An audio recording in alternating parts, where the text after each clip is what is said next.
At 4 a.m., my phone vibrated sharply, shattering the stillness like an alarm, and when I fumbled for it in the dark, still groggy, the screen lit up with a text from my wife. Something unexpected happened. Don't worry, I'll tell you everything soon. My stomach sank immediately. No one sends a message like that in the dead of night unless it's serious trouble, or they're hiding something they know will hurt. Without pausing to think, I typed back, no need for details. Stay with him. You're free now. And pressed send before regret could stop me. Hey everyone, before I continue with what happened next, please subscribe to the channel and smash that like button if you enjoy these kinds of real-life stories. The bedroom fell completely silent except for the loud thumping in my chest. We'd been married 5 years, and for most of that time, everything felt solid. But recently, things had started shifting. Constant late nights at the office. New colleagues I'd never been introduced to. Private jokes I wasn't included in. One particular name kept coming up, a guy from her work. She insisted he was just a friend, that I was reading too much into it. But something unexpected happened. At 4 a.m. doesn't exactly scream innocent. I sat there in the darkness, every suspicious moment from the past few weeks flashing through my mind. Her phone always placed face down now. A new scent on her clothes that wasn't the one I bought her. Extra long showers the moment she walked in late. My thoughts raced, building worst-case scenarios I couldn't shut off. Then the doorbell went off like crazy, ringing over and over, urgent and panicked. I went completely still, blood pounding in my ears. I already knew it was her. For a split second, I thought about ignoring it, letting her feel even a fraction of the fear coursing through me. But rage and confusion pulled me out of bed. When I swung the door open, there she was, hair tangled, mascara streaked, tears pouring down her face. Please, just hear me out, she choked out, voice trembling. I didn't budge. Where have you been? I demanded. Who were you with? She shook her head violently, shaking all over. I had to go help a friend. He called me freaking out. I didn't want to drag you into it. That explanation landed like a punch. My chest tightened harder. Hand me your phone. Now. She hesitated, then unlocked it and passed it over. The chat was right there. A guy I vaguely remembered meeting once. His message at 3:30 a.m. I'm sorry, I didn't know who else to reach. She replied, I'm on my way, don't move. And then the one that turned my blood ice cold. Don't tell him yet. I looked up, eyes locked on hers. Care to explain that one? Her face crumpled. It's not what you're thinking. I meant don't wake you up. I didn't want you panicking until I got home. She rushed, voice breaking. I wasn't buying a word. Nobody types, don't tell him yet, at that hour unless they're covering something up. I kept scrolling. The guy said his fiancée had thrown him out after a huge fight. He was stranded in a pharmacy parking lot with nowhere to go. She swore she only picked him up, drove him to his brother's house, and came straight back. Maybe it was the truth. Maybe it wasn't. But trust doesn't rebuild itself on shaky excuses.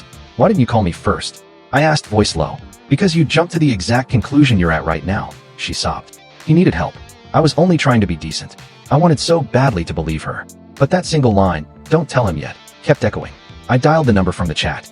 A sleepy guy answered, confirmed she'd dropped him off, sounded sincere enough. My anger wavered for a second, but the damage was already done. Being right and feeling safe aren't the same thing. I handed the phone back. I don't know what to believe anymore, I said quietly. Even if nothing happened, you made it look like everything did. She nodded through fresh tears. I'll prove it to you. I'll do whatever it takes, she begged. But I just stood there, empty. Dawn started creeping through the blinds, painting the room in dull gray. I told her I needed distance, that I couldn't deal with this right now. As I turned away, she whispered, please don't leave me. I paused in the hallway. I haven't left yet, I said, but I might. And that's how the night ended.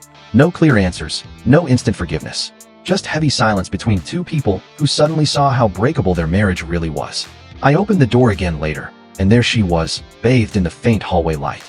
Face drenched in tears, breathing ragged like she'd sprinted the whole way home. Please just listen to me, she pleaded, voice cracking. I stayed silent.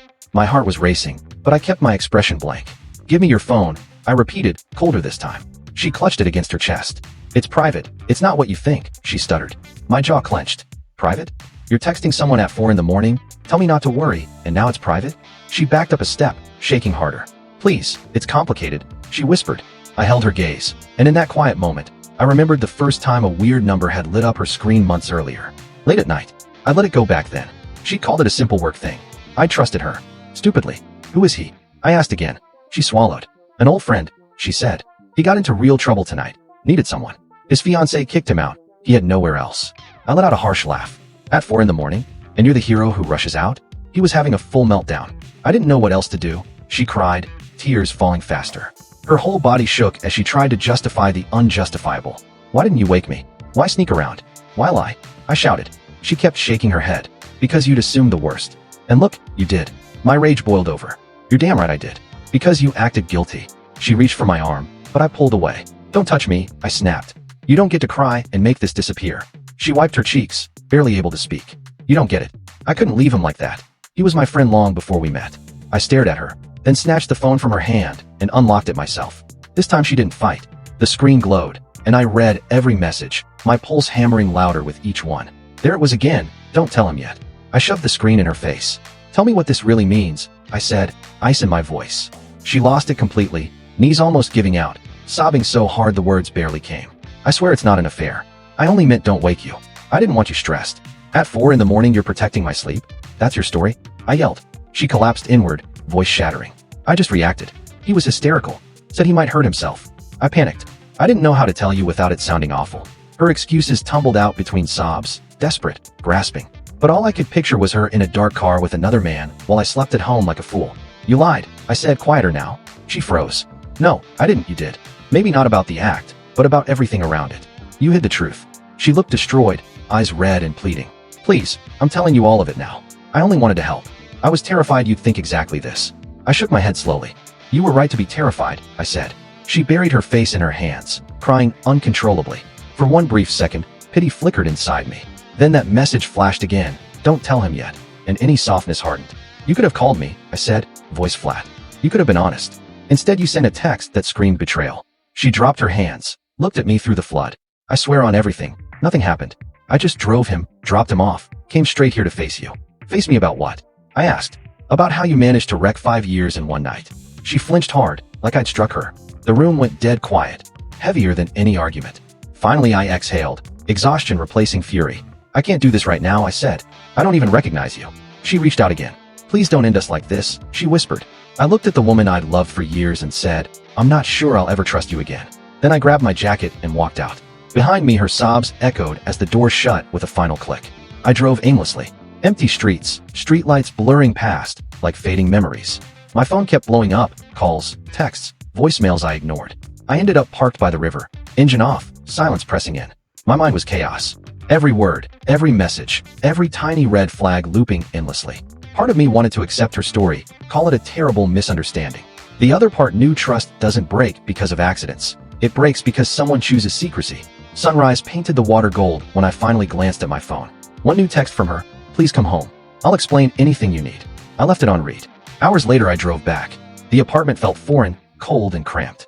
She was curled on the couch in the same clothes, eyes puffy and raw. When I walked in she stood, voice barely steady. "I told you the truth," she said. I met her eyes. "Then why does it still feel like a lie?" She took a shaky breath. "Because you don't trust me anymore." "You're right," I answered. "I don't."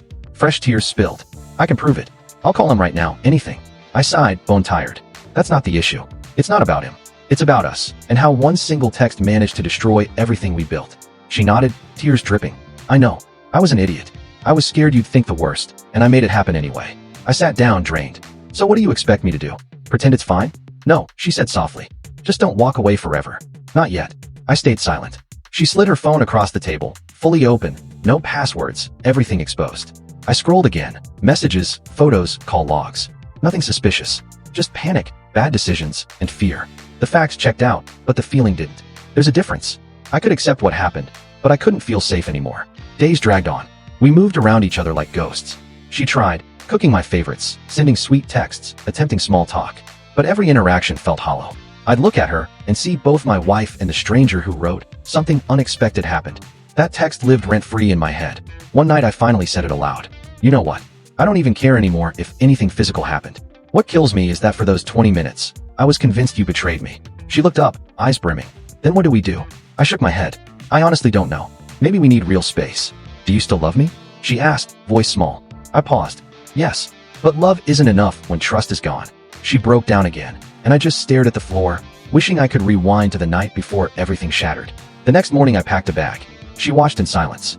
"Is this the end?" she asked, trembling. I looked at her for a long time. "I don't know," I said truthfully. "Maybe it's just a break." I left the keys on the counter and walked out. The hallway stretched forever, but stepping outside felt like breathing for the first time in days. The city was coming alive. Cars starting, people heading to work, life moving on as if nothing had collapsed. I looked at the pale morning sky and realized something. Love can weather storms, fights, even distance, but it can't survive secrets. Sometimes the quiet lies hurt far worse than outright betrayal. I still don't know if we'll repair this, I'm not even sure we should. But that night taught me one thing for certain. Trust doesn't die with a bang.